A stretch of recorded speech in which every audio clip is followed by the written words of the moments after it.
Well, I talked to Jerome about 2 weeks ago, or a week ago, something like that. And he's all for giving us the use of that one ballpark there to turn into a dog park. But we met with, Angela and I met with Harold today, just before we came here, and he's made out these signs to dog-friendly field, and then We're not calling it a dog park. yeah, not yet anyway. And so this is like our first big step, and once we get, we have like a section there on the map where we can access the park. Mm-hmm. Yeah. So if you're kind of looking at the back side here, this is I believe this is the dog park here, proposed dog park. And on this side of there's our 2 ball fields that they're currently using right now. And on the one ball field, let's see, that would be the northeast corner. And they have like a section there where players can get in and out of the field there. And so you can get through there and then walk over to that next field. And then that's gonna be the dog park there. And you can get access through that right now, as long as it stays dry. So, but in the meantime, we're gonna be getting like a way to make that a good entrance so they can get in and out of there. And we're probably gonna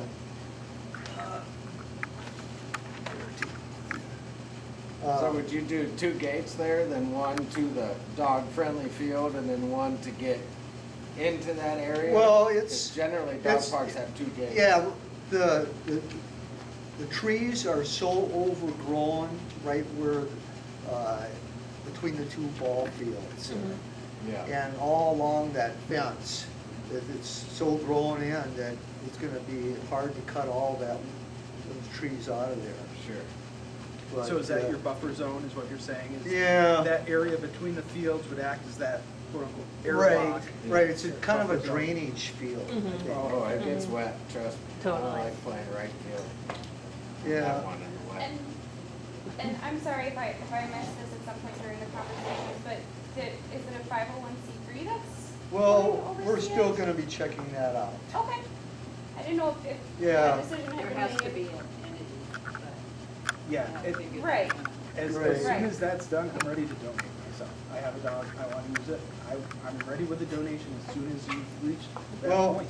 we, The insurance is 800 yes, so, for liability yeah, Per month? a year. and I'm working on that right now. Sure.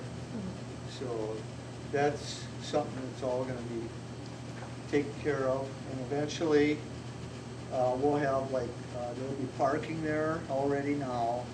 And then, there's gonna be, we're talking about, like probably a porta potty at first, you know, and see what we got going there. But, there is like a bathroom and a kitchen and stuff in the center of the ball fields.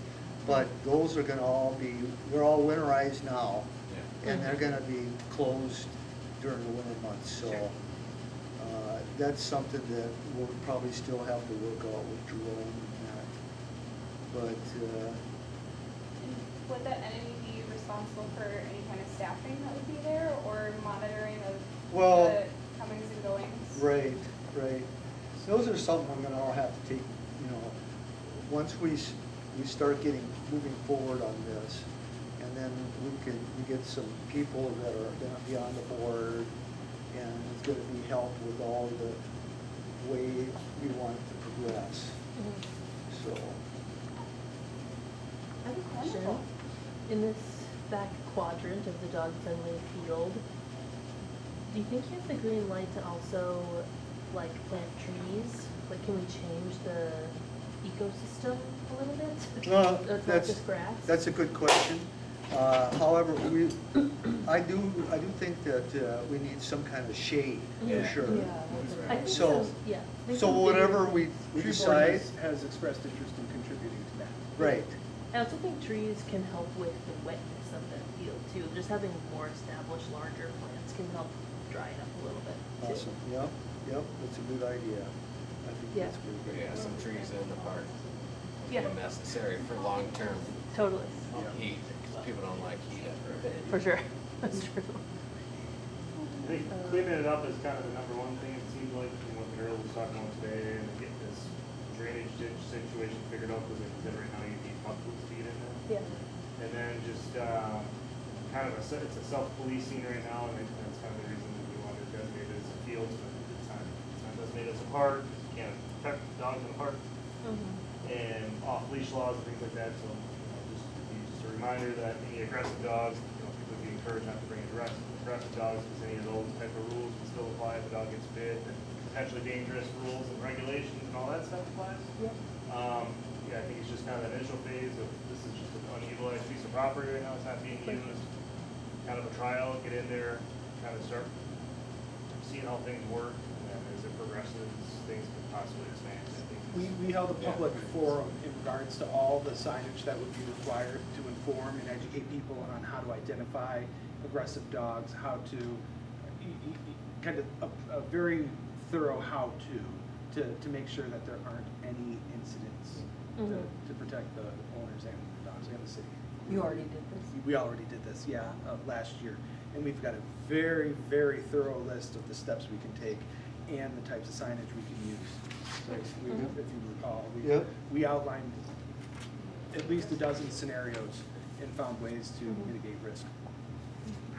I used this already as a dog-friendly area for my dogs. And I like park over here where that snowmobile trail sign is, over in this section, and then I walk my dogs all the way around to Yeah. this entrance. Yep, And, yep. and that's just a personal route, it doesn't matter, but just, Right. it's pretty easy. And it doesn't, this is Yeah. a wet section over here, Yep. but it is kind of this gravel road, and there Right. is a back entrance into Yep. the fields over there, so Yep. maybe that doesn't matter, Can we but- request Well- a culvert there and drainage tile? Yeah. Yeah. Harold That's what thought. Harold's planning on doing that, yep, Okay. basically Yeah. make like a little bridge. We were gonna try and get the entrance like Okay. right over in here. It is a little closer to the parking lot, it makes Right. sense. Yeah. And, but then with the trees growing into the fence and stuff, we mhm. couldn't get it open there, but Sure. right here, you can get in and Yeah. walk across, and right now, it's bone dry. Nice. Mhm. It's perfect. Yeah. It's not always like that. Well, except for the weed, we just got. Yeah, yeah. Cool. And then it looks like, what are the poles to block? What does that indicate? Just like more fencing around this dirt road that circles the whole thing? I've been down there. It's a utility pole Oh, yeah. to yeah. keep Oh, vehicles from going. right. Oh, I That's see, just I see, temporary. I see. People- They're gonna move it on the winter time, so the snowmobilers. I gotcha. Yes, there are poles to block there. I Yeah. understand. Okay, great. Cool. Alright, Well, wonderful. I'd like to commend Bruce and the team, all the help that's come alongside him. I'm pretty impressed. Thanks. Totally. Bruce. Thanks, Bruce. Good job, Bruce. I don't wanna give up, so. No, you're not a quitter, that's for sure. Thank you. Any other questions? All for it. All right. Alright, moving on to the next pieces, and some of these might be action items, some of them are just maybe for, informational kind of things. So first up is the comprehensive community wellness program. I'll just breeze over it real quick. Got a 30-minute presentation from, I don't say company, it's not really a company, I guess, but maybe. This is just a small snippet of it. Long and short, it's a wellness and fitness type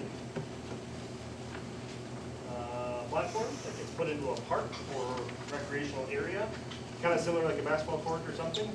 Some of them are it has just like a workout area, so like pull-ups, push-ups, hang things, things like that. And then some of them also have like a studio thing on the other side, which is on one of these slides. But then the other big caveat when we talk about art is they incorporate art into their design. So fitness courts is kind of what they call them. They range anywhere between $150,000 to $225,000 with a grant roughly $50,000, and then you have to come up with matching funds. But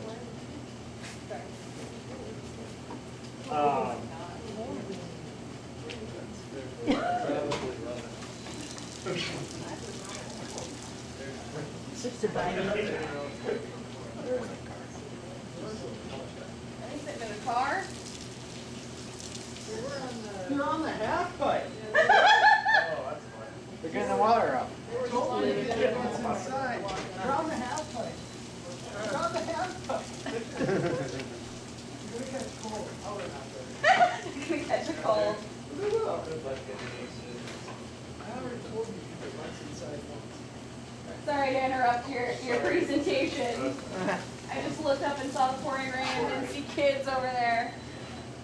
So, I'll bring this to planning and zoning too, to pertain to them, but just, I have another meeting the next couple weeks to kind of do a survey of like what area fit best and things like that. It can't be within 150 feet of a playground because they try to keep the separation because it should be 14 plus. So it doesn't mean, I did measuring today, if you got the playground at Westside Park and you put it on like the northwest or northeast corner, it'd be fine. It's gotta be 500 feet from an elementary school, which would still be fine as well. Again, they try to keep, they don't want kids to basically mess around on it. And I kinda asked the liability feature and they said it's no more liable than a playground. So the same liability as like a playground. And again, just promotes outdoor, healthy wellness living. They use it in cold weather climates also. I guess Moose Lake Township has one. There's no place in the city. Wheelright, I think she said, has one. Minnesota. It's just, I think, something that either approached the board or was trying to get a hold of Harold as far as this opportunity. And yeah, I don't know what everybody thinks about it, but this is just kind of a quick snippet of what it is and what it entails. Obviously, they have to find some additional funding, but again, that could be an IRRR or the Blue Cross Blue Shield of Minnesota is kind of a sponsorship behind it, so maybe they also would. Yeah, it looks like it comes with 25,000 from them. Yep, and this might be, maybe an ECR project as well. I grew up with one of these in town, where I'm from, and it was manufactured by, what do they call it, Doc? Big Toys, like the playground manufacturers, they have posts and then and I'll be honest with you, this looks very period sensitive. It's like, I don't know, it looks like a step back into 1994, to be honest with you. And I'm wondering how tacky this might look in 10 or 15 years with the ways that,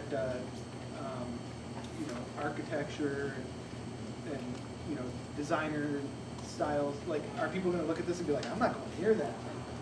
Maybe something that's less trendy now and more, and less vulnerable to, and what am I trying to say? Do you know what I'm trying to say? I was looking at your webcam. Oh, jeez. I can send you, there's a 3-minute video too, and I can send you the link to that, and you might give you a little bit of an idea of what, but I think that was the big thing with the art as well, was kind of, they said they had less vandalism, because I asked about that as well, and obviously some areas of the country, they're more prone to that. They said the art also kind of deterred that, because a lot of times people aren't going to vandalize something that has art on it, and it's a certain material where it's like, say graffiti, they've got something on it that it's easily just cleanable. Yeah, that's just, again, another option of something to incorporate. Has there been interest formed by the community for something like this? People that want to do like yoga classes and stuff down at Cedar. Yeah, and at the Whitehead Park too, like Yeah, looking there's a for. club, isn't there, that uses this website for yoga? And there's the Yeah. dance club They that have volleyball uses courts for people to use. troubles with the If they dance wanna, club. like, keep their yoga game doing, or whatever, Tai Chi people could use it. There's a lot of different groups out there that rent this space. or are you seeing this for stuff like this, at least give a platform to do it on? I think a I great like the thing to put concept, in the but I tennis think courts at the BCC. design is tacky. I think it can be done in a more Ely branded way, using maybe log structures or Say, it's all tree stumps. tree stumps. Well, maybe they have different. Right, maybe there's ways that different, they can yeah. do that. Yeah, and they can maybe work with designs and things like that. Yeah. Have you ever been to the fit courts over in Embarrass at the campground and goes from the timber hall?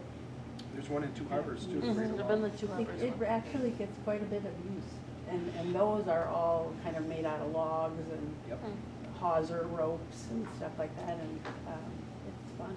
yep. I agree. That's what I agree. All right. Is there, so as of right now, it's just informational, do we need a motion on anything, or just bringing this up saying this might be coming to us at some point to approve placement?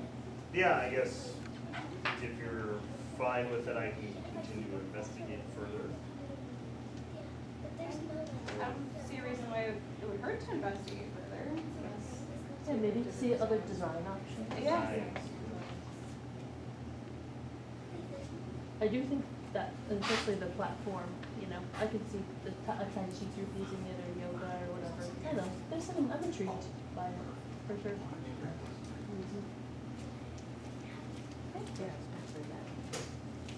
All right. For sure. Next up, we have the liability protection for Minnesota landowners. Adam, it sounds like you have some information on this? Oh, yeah, so this is just a matter of information and communication. Just as we look at these parks, when we work with P&Z to establish any type of green space, and we're looking at, I don't know, if we feel like, oh, that's somebody's property or something, you can always talk to property owners and present them with this information. If people need, for instance, back here, behind the skate park, if you have to cross through somebody's lot, maybe it's a double lot or a deeper lot like back there. Minnesota has a liability protection for landowners. As long as the land is being used for, it is a public use, the landowners aren't liable if somebody gets hurt. It's just a matter of information. Read through it, you'll understand what I'm trying to explain here. Just something to always keep in mind when we're planning our parks and access and that. Wonderful, thank you. All right, and then, unless I'm forgetting something, last but not least, we have some trail update information from, that came from Harold. So Scott, you have some, Yep, just so real quick, the Harold met with a mountain bike trail developer for the town. And these are all his maps, not mine, so. Some of the main areas to take note of is behind the college and behind the Forest Service area, that all that open space in there. There's a possibility of using some of that as mountain bike trail space. And then over on Miners Lake, on the south shore of Miners Lake, across from like where the new hub is and everything, this satellite photo map, it's kind of hard to see. This guy submitted a kind of a plan. There's an adjacent property, but there's, yeah, it's right across from the hub there. Kind of traverses the landscape along the trail there, and again, another option for mountain bike courses. I think we're trying to, you know, we have Hidden Valley, which is awesome, but we'd like to also bring some into the city, because you know, the city helps a lot out there, but it's not necessarily the city limits. So having this actually come into the city limits, and the mountain biking, off-road mountain biking seems to be a pretty big hit. It's becoming a draw. I know the North Shore's doing expansions and things like that. So it's just kind of another use of these lands that they're not buildable. You know, mountain bike trails are very minimal. You know, they're about as wide as a hiking trail, and so they're not taking up 8 feet to either side and things like that. Yeah. cool. All right, is there, for it. no action or anything needed from us? No. All right. Well, unless anybody else has anything else, do I have a motion to adjourn? Alyssa, motion to adjourn, do I have a second? Second that. Bud seconds. I would assume, is everybody in favor? Yes. Thank Long you. one. Thank you, everybody, for coming. We appreciate everybody who took the time to come out. Thank you, Bruce, for